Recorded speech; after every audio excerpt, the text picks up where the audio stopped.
Nilambur DFO office അടിച്ചു തകർത്ത കേസിൽ ജാമ്യം ലഭിച്ച് ജയിലിൽ നിന്ന് പുറത്തിറങ്ങിയ പി.വി. അൻവർ വീട്ടിലെത്തി. രാത്രി 8:25ഓടെ പുറത്തിറങ്ങിയ അൻവറിന് വഴിയിലുടനീളം പ്രവർത്തകർ സ്വീകരണമൊരുക്കി. പൂമാലയും പൊന്നാടയും അണിയിച്ച് പ്രവർത്തകർ അൻവറിനെ വരവേറ്റു. പ്രവർത്തകർ നൽകിയ ഇളനീർ കുടിച്ചുകൊണ്ട് പുറത്തേക്ക് വന്ന അൻവറിന് ചങ്കുവെട്ടിയിൽ വച്ചായിരുന്നു സ്വീകരണം. അതേസമയം നിലമ്പൂർ ഡിഎഫ്ഒ ഓഫീസ് ആക്രമിച്ച കേസിൽ അറസ്റ്റിലായ തനിക്ക് ജയിലിൽ എംഎൽഎ എന്ന നിലയിൽ ലഭിക്കേണ്ട പരിഗണന ലഭിച്ചില്ലെന്ന് പി.വി. അൻവർ എംഎൽഎ പറഞ്ഞു.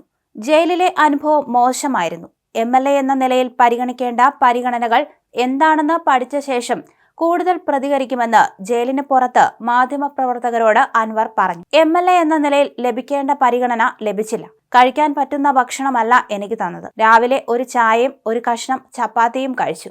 ജയിലിൽ എല്ലാം മോശമാണെന്ന അഭിപ്രായം എനിക്കില്ല. തടവുകാരുമായി സംസാരിച്ചു. മോശമല്ലാത്ത രീതിയിൽ ജയിൽ അധികാരികൾ കൈകാര്യം ചെയ്യുന്നുണ്ട്, അൻവർ പറഞ്ഞു. സാധാരണ തടവുകാർക്ക് ലഭിക്കുന്നതിൽ നിന്ന് ഒരു കട്ടിൽ മാത്രമാണ് അധികമായി അനുവദിച്ചത്.